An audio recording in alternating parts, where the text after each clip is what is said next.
Are we doing Power Movers? I'm here today with Ben Wiener, who is in Jerusalem. And Ben is a venture capitalist. He has written a novel which is about pitching yourself in the venture capital world. Quite an interesting story.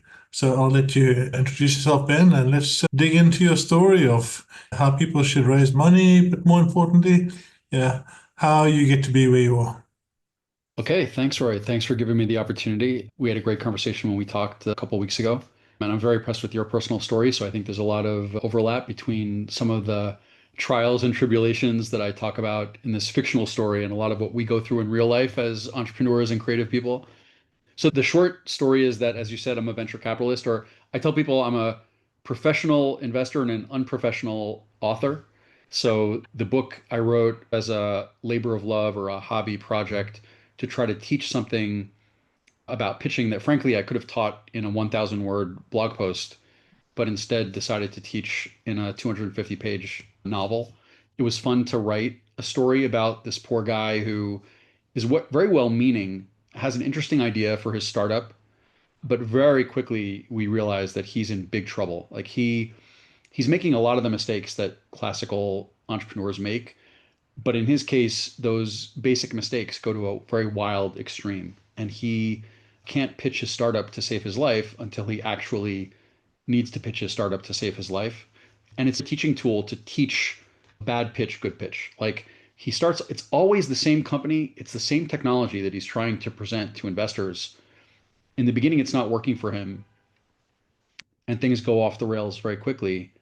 And it's my way of exposing entrepreneurs to a classical kind of startup pitch framework and then why that doesn't work often, and then what he needs to discover and what the elements are of an optimal startup pitch.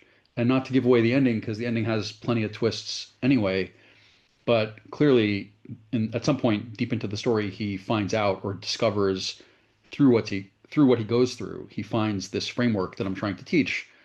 It's still not clear that it's going to be on time or that he's going to get out of the situation that he's in. Even if you have a sense of where the story's going, there's still some good twists and turns at the end. And there are lots of other lessons in the book that relate to the startup journey, but the main point of the book is this five-part HEART, the heart of the perfect pitch framework that I'm trying to teach. And then I'll just say you don't need to buy the book. The book is fun and it's been a fun experience. The book reached #1 on Amazon very quickly in its three nonfiction categories. It's got some great endorsements. It's got a lot of great social proof, straight 5.0 ratings, blah, blah, blah. But you don't need to buy the book if you want to understand the framework. I'm giving it away for free. You can go to the website and download all sorts of materials. The book is just a fun way to consume it and to learn some other things about startup life, but I'm not trying to withhold it. It's a gift back to the industry that's been very good to me. It's a fun way to teach something that I had a lot of fun uncovering or researching, and then just wanted to give back to the community. Yeah, I love that we spoke and you straight away, made your perfect playbook available to me, which I shared with a few people and I went through it myself and yeah, some really insightful things in there. And this idea of giving back is so important, isn't it? Yeah, we're in this world of take and I just think it's high time people are actually giving back and like you, I think the entrepreneur is just the best person out there. We go out, we see a problem in the world, we get passionate about fixing that problem in the world. Yeah, and then so many of us end up in the same kind of space as your characters. That you end up in the space where yeah, it's the world's just crashing down around us. And yeah, I'm sure in your own journey, and just dig into that a little bit in your own journey, you've had some of these trials and tribulations yourself. My wife never left me, and I wasn't chased by murderous mobsters, and I wasn't thrown in jail. And the extreme Well, version. Ben, it's still early, right? It's still Exactly. There's early. still time. There's still time. She may still. But what's funny or not funny is that almost all of the stuff that happened in the beginning were things that happened to me and happened to lots of other people that I know. So the beginnings of his problem were very common, and I experienced a lot of those things too as an entrepreneur. They just get extreme in the book because it's got to be a fun story. So yes, these things are very real. They're very common. They're common they were common in my life, they were common in the lives of lots of entrepreneurs that I work with. And I was trying to address that. There's no single entrepreneurial journey, but there are things that happen a lot. And I was trying to capture a lot of those things that happen, a lot of the misunderstandings, a lot of the misconceptions, a lot of the miscalculations. Give us a flavor for what some of those were in your journey. Tell us a little bit more about yourself. How do you get to be sitting here with me on this podcast? Obviously, you've written a book, and what do you do? How do you do it? And obviously, yeah, we understand the concept of venture capital, but how does it fit into Ben's world? I'll go back to something that you said earlier. I wouldn't be talking to you today, and I wouldn't not have written this book if I had not paid it forward or done some nice things for people without any expectation of reward. So just keep that as a backdrop. Like my journey into venture capital was very improbable and very accidental and still was very unlikely to work out. The risks were against, the odds were against me. I had a very unusual, localized, hyper-local, unusual contrarian investment thesis, and I had no money and no track record as an investor 12 years ago. I really had no right to start trying to do what I did. I was very passionate about the opportunity that I thought I had seen. I thought I had seen something about the future of my city, of my local market, that other people had not yet realized. And I'm highly credentialed. I went to a very good law school. I'm a very honest, very straight shooter. And I thought that would be enough. Some people would just say, oh, Ben's a good guy. He's clearly educated. Let's just give him some money. And nobody did. My pitch was so bad, even though it was honest, but it just wasn't resonating with anybody. And it only clicked for me when two different investors like actually cursed me out. They got so upset. Oh, And the question is, what, it was just a business. I wasn't trying to be offensive. But when you have an unusual idea that is counter to the status quo, sometimes it's so uncomfortable for people that they react like very strongly. And thankfully, it took those two people to actually like tell me that I was an effing idiot or that I was full of yeah, SHIT. It took that for me to shock me to realize my passion and my integrity is not enough to carry this. Like, I need to show more evidence. I yeah. need to reframe my pitch. And that began my journey 12 years ago into trying to understand what makes a good pitch, what makes a bad pitch into a good pitch. You're pitching the same thing. I was always pitching the same investment opportunity.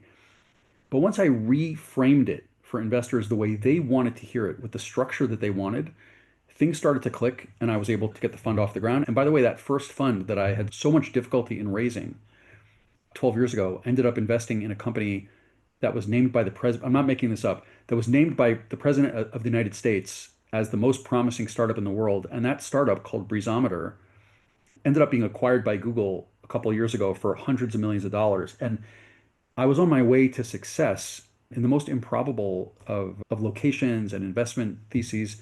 And it only happened because A, I got slammed in the face for a really bad pitch.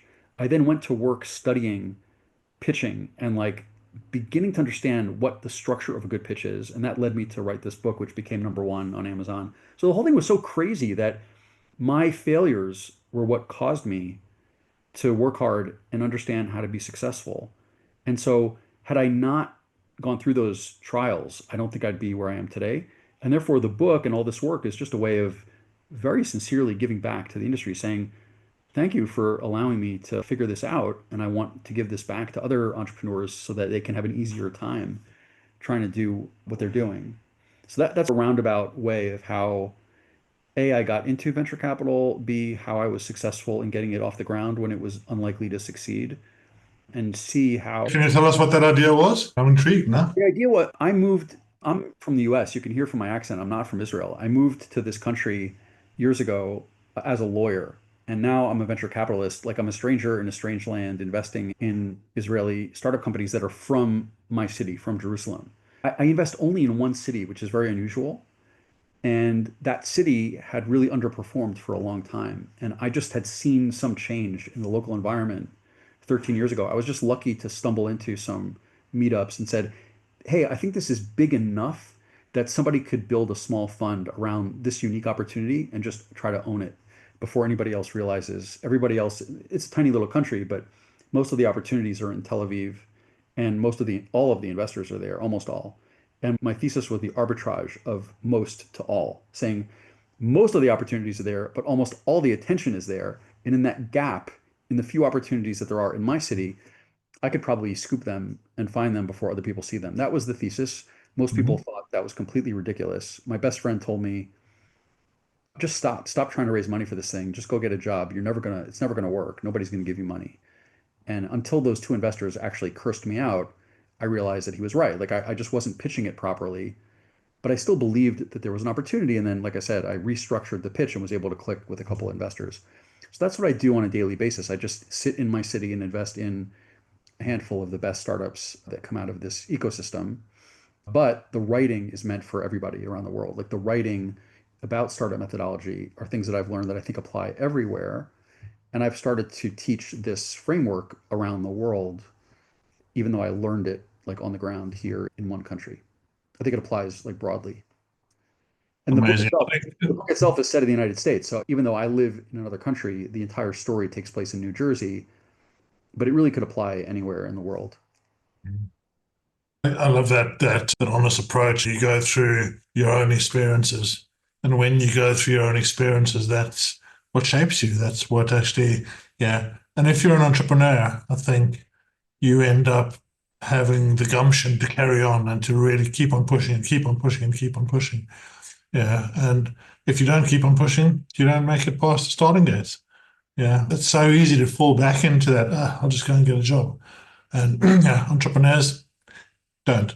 But again, passion isn't enough. Unfortunately, it's great to be passionate about what you do, but a lot of passionate founders still don't succeed. And I was failing. I was deeply passionate about what I was doing, but that wasn't clicking with investors. I just didn't understand deeply enough that they would not give me the benefit of the doubt, that they would not give me, because they see so many things.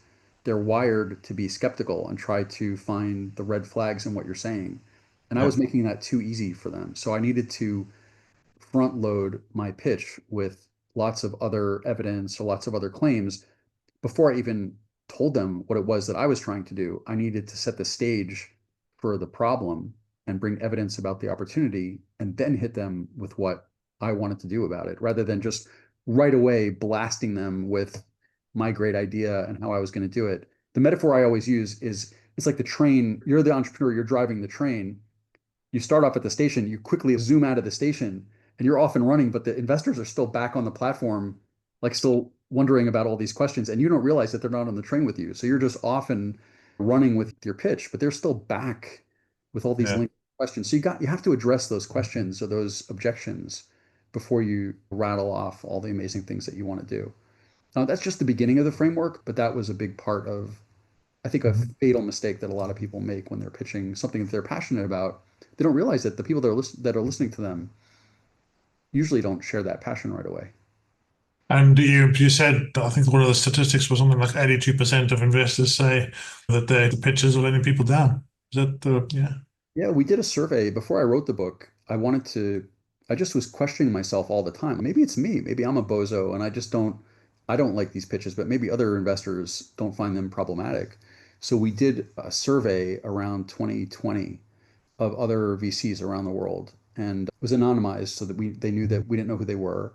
And it was just unequivocally powerful. Like they all said the pitch and the pitch deck are very important to us, but like you said, over 82% said on average, these pitches are just not well organized. It's not that they didn't like the venture itself or the idea, just the quality of the information wasn't properly organized. And that focus on organization of the pitch, on how the information is structured and ordered, became my life's mission over the next 2 or 3 years to research like why is that? We're in 2020, 2021. Why has nobody like made this clear?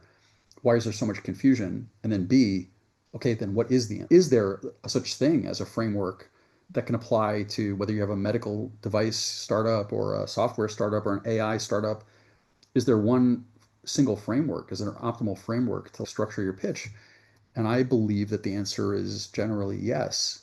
And the only reason I believe that is because I took these structures from other fields where they've Right. been identified for many years, and I just translated it into startup speak in a way that founders could relate to. And yeah, you've helped a number of startups with this now. How's that all going? Yeah, I really like the fact that this is your life's work and really pushing forward. So I guess you're wearing two hats at the moment. You're wearing the hat of let's go and do some investing and let's find the people. And then when you find them, it's okay, guys, you didn't tell me that pitch properly. So let me teach you how to do the pitch properly and you can pitch it back to me. Yeah, I become that annoying person sometimes. I don't know if you ever had friends like this, but when you were young and in the old days when we wrote letters to each other, so Yeah, I remember that. there was always that friend that would like circle your mistakes and send it back to you. Yeah.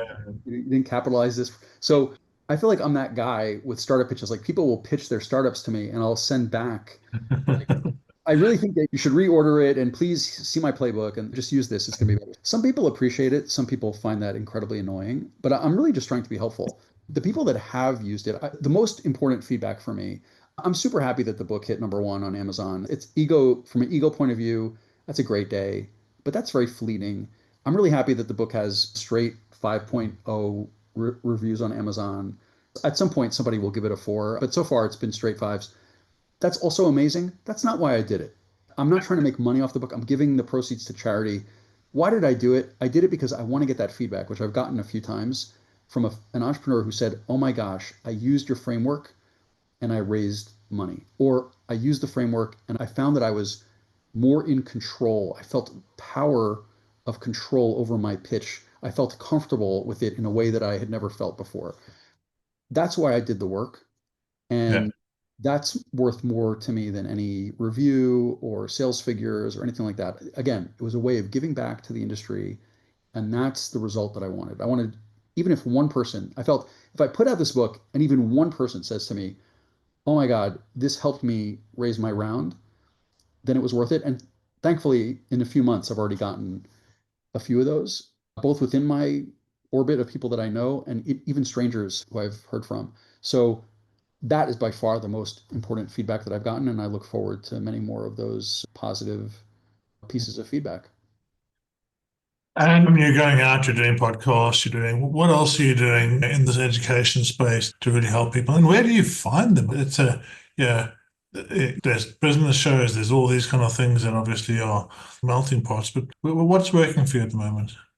Yeah, I don't do great at self-promotion, but people have found me or people know me. So I actually had my first international keynote. Like I was flown out to a startup event. I do a lot of that here in my country, but this was the first time that a group overseas flew me out to give this keynote and this workshop to a collection of founders. So it really works well in an accelerator program or a startup conference where there are a lot of entrepreneurs in the same room and they're all trying to do the same thing, which is raise money from bozos like me. And I can get up and present this framework in 45 minutes or an hour and say, here's a free upgrade. It's almost like you're getting on the plane and the flight attendant says, "Sir, would you like to have a free upgrade to business class?" I'm trying to offer that. So in a group setting at an accelerator program or an incubator or a venture capital portfolio. So I've been doing a lot of that in all those like venture VC portfolios, incubators, accelerators, startup conferences. I love doing the workshop. And when it works well, it's almost like a mentalist like exercise. You bring sometimes I bring like a founder or two up. It's a closed room, so it's not being filmed. And I say, "You don't know me, come in peace. I'm not trying to embarrass you, but quick, go, give me 2 minute pitch." And it's very difficult for them to do that off the cuff. And Right. I have my watch and I stop them after 120 seconds. Then I give my lecture and I give them the 5 part framework. And I say, "Okay, take 10 minutes, write down your answers to these 5 things.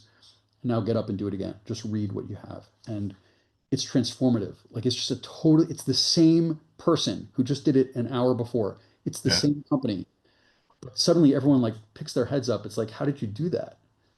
To the founder, not to me, to the Yeah. person making the pitch. And so those kind of moments are very special and starts to give a hint that there might be something to this.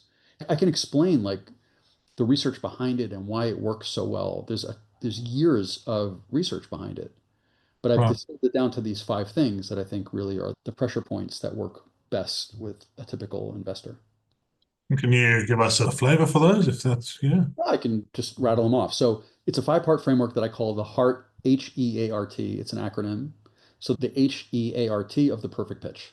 And what I'm trying to say is these are the 5 pressure points of objection in the Yeah. investor's mind. And these are the ones you have to address and neutralize like they are the pitch. And then if you have more time, you expand these out. If this is all the time you have, you can do this in a minute or 2 or 3. Just do these 5 things. And those 5 things are H. The H is the only one that doesn't really fit so well. It should have been a W, but WEART doesn't work, so I made it an H. The H is hypothesis, start with why. So every pitch should start off with a belief statement, not a mission statement, not a value statement, a statement that says, I believe or we believe. Hi, I'm Ben. I believe that the startup pitch is broken. I believe that it's either a problem or an opportunity. It's one of the two or both. Like there's a huge problem in the world today, or going to be soon, or there's a huge opportunity in the world today. But I believe something about the future that doesn't exist today. In that way, I've thrown down the gauntlet to the investor and I've said, pay attention to me because I believe something. This is like a religious, almost like a religious experience for me. Yeah. And I want you to either nod and say you already believe it, or probably you don't yet know enough about it, but you're willing to listen to me because I've challenged you. I've said, okay, pay attention to me because I'm going to say something that is provocative, that is unproven. That's the H. Hypothesis, start with why. And this is based on Simon Sinek's famous TED Talk and his book, Start with Why. I'm just riffing on work that other people have done. Okay. E, enormous stakes. There's a lot at stake. Again, notice when I'm getting into the solution, like when somebody asks me what, or asks an entrepreneur what you do, what I'm saying is don't answer that question. It's not what you do. It's all these things first, and then you get to what you do. So Yeah. A, here's what I believe. Number two, there's a lot at stake about this problem or opportunity. There's human life, human suffering, dollars and cents, cost, whatever it is, it's big, big opportunity. So there's a lot at stake. You have to pay attention to this movie because the damsel is really in distress. Like the train is coming, she's tied to the railroad tracks. You got to pay attention and hope that we can save this thing. It's not just a kid in a candy store who wants a lollipop. There's a Right. damsel in distress tied to the railroad tracks. A, alternatives are grossly inadequate. Again, I still haven't told you what I want to do. I'm setting up the stage. I believe this, there's a lot at stake, and the alternatives, here's the current state of play, and it's all messed up. They're all terrible. All the ways to get this damsel off those railroad tracks are just not going to work in the period of time that we have. And then finally, the fourth thing out of the five is R. Here we finally introduce the hero. He comes riding in on his white steed to save the damsel in distress. The R is the radically differentiated solution. So it's an order of magnitude, just game changing different than all the bad stuff that we just set up in the A. So the A was alternatives are grossly inadequate. They're all terrible. And then in contrast, our hero is a radical, revolutionary, totally differentiated solution that is 10 times better, order of magnitude, game changing, paradigm shifting. That's the ideal. And then by then, the investor really has to react to that. Like they have to decide whether we've proven or not proven, but at least set the stage for a basis for belief. And then finally, the T are us. We leave ourselves for last. The team, but it's not just team. It's the T stands for traits and skills. It's not just the team who we are, but it's Yeah. why we are the right band of fools to do this crazy thing. Like what is our credibility and ability? Two different things. What is our credibility? And what are our divided abilities on the team? Or if it's just me, why do I have all the ability to do this crazy thing that I just set up? And those are the Mhm. five parts. And I believe that the 82% of investors that told us that they're not happy were basically trying to say what I felt that in most pitches, not only are those five things not emphasized, but I've been in pitches where none of those five elements were even mentioned at all. Wow. There was no belief statement. There was no sense of the size of the opportunity. They just assumed that we knew it. There was no real discussion of all the alternatives. There was just a competition slide, which was artificial and just mentioned a couple companies that were close, but didn't discuss the whole range of things that humans do to solve that problem. The solution was not, the differentiation of the solution was not stressed. It was just, yeah, we have something better. And like in school, if you have the best grade on the paper, you're going to get the best grade in the class. Being better or optimized is not good enough in startup land. It needs to be an order of magnitude better in order to attract the attention of the customers. And then finally, on the team, usually you just have on a team slide a bunch of pretty faces and their titles and where they worked before, but it doesn't tell me enough about what the credibility and the divided roles and responsibilities among why are you the CEO and why is she the CTO? Like, why did you Yeah. decide that? Yeah. Tell me about your backgrounds and your skills that gives me the belief that you have the personas on the team to be able to build, design, and sell this thing. So I've been in pitches where I've kept a mental checklist and all five of the critical elements of the pitch were not there. And that's very depressing. I use a lot of metaphors, but what the investors were telling us is we're the judges in a singing contest, and 5 out of 6 times the people coming to pitch to us are singing out of key. It just becomes very frustrating. You're like Wow. Yeah. And I'm not putting down founders. I think if you ask me like why this is happening, I have deep respect for founders. I was one for a long time. I think founders are obsessed with their missions.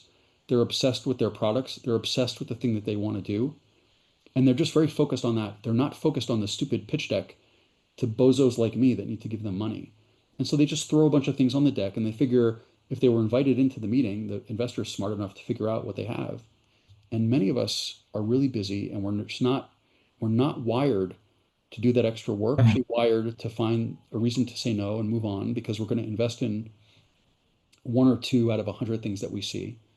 And so the founder does need, unfortunately, to focus on the same way they're focusing on their game-changing product and their hiring and all the other things they're doing.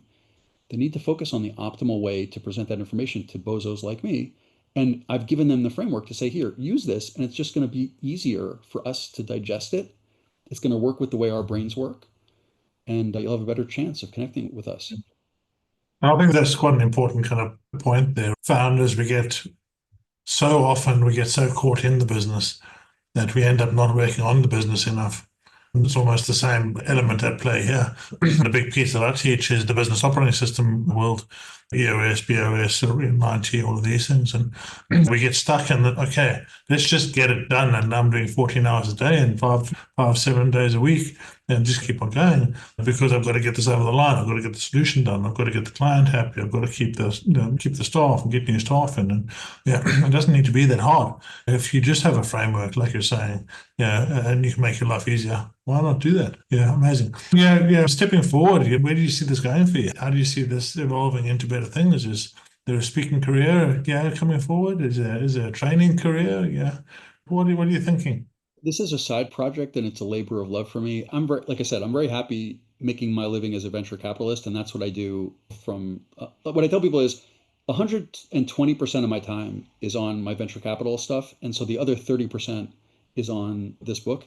So this is extra time for me. This is the main game is that I'm playing is on the pitch is venture capital. The extra time I'm using for this, and therefore wherever it goes, I'm happy to run with it. I don't have a formal plan for promoting. I shouldn't, I've done some promotion, but very minimal. It's been mostly word of mouth and viral, and I'm happy to see that happen. I don't have aspirations of being a professional speaker. Like I said, I'm a professional venture capitalist. I'm an unprofessional author. I'm happy to keep it that way.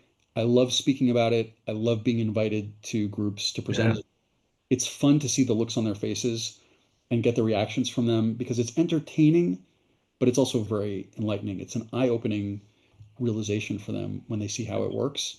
So that's incredibly joyous for me. But I think, yeah, you've said a couple of times I'm the bozo and yeah. And to me, so many times when you get into the space where you're actually doing something, as passionate, I mean, you're super passionate about this. We can just feel it coming across the screen and the sound. And when you get to that point and you're not looking for that big gain and you're not chasing the money, yeah, so often that's when things happen. I think I'm going to watch the space for some good interest and see where Ben ends up because it's going to be an interesting place. I've been told that it's obvious that I'm very self-deprecating. I love making fun of myself. I take my work very seriously. This is very important to me. But I think you can have a lot of self-confidence, but also not take yourself too seriously. Oh, for sure. I Yeah. think either I'm schizophrenic or that is the balance that I have. So I love making fun of myself, but believe me, I feel very strongly about this framework and I love Yeah. promoting it and giving it to people. So I think it's a balance. Like, yeah, I would love every entrepreneur in the world to find this framework and to use it. And I think most of them would find it helpful. I would love to figure out a way to get it to everybody. I don't think I'll ever be able to get it to all the founders, but I do not take myself like too seriously to think that I am truly a best-selling author for life. I think this was a very exciting process of getting this book to print and very exciting to see it hit number one. I did not expect it to stay there forever, but the more people that can get it and use it, the happier I'll be. Amazing. And yeah, thank you very much for joining me. It's been, yeah, inspiring talking to you. I will put your pitch deck at the bottom here. Yeah, if people want to get hold of you, what's the best way of doing that? So the best way, I prefer them to get to the content. The content is at feverpitchbook.com. And Mhm. that's not just links to where you can get the book, but like I said, you can get a lot of free resources there. So there's a free online playbook that gives you interactive, annotated slides. It gives you the 10 slides that you need for your 10 slide pitch deck with a lot of explanation about why those slides and what should go on them and what should not. It's Mistake. very good, by the way. It's very good. Yeah. There's I'll a be lot of fun, that's totally free. And at the end of that, there's a pitch generator, which is not what you think. It's not an AI, although friends of mine have made this into an AI. I prefer to view the founder as the AI. I'm saying he or she is the one that has the information in their head. I'm just trying to extract it out of them and get them to present it this way. So at the end of the playbook, there's a pitch generator where you can fill in and just keep trying your answers to those questions. It's very tightly character constrained because it's a forcing function to get you to really just give like the yeah. essence. And that spits out what is basically the perfect HEART elevator pitch for your startup. And I really encourage people to keep trying that and use that in more condensed settings or use that as the framework to expand out their pitch. Right. Well, great. As I say, I'll put all that information down below. Thank you so much for joining us, and yeah, we look forward to seeing where it goes. Thanks for having me, Roy. I really appreciate it. Have a great day.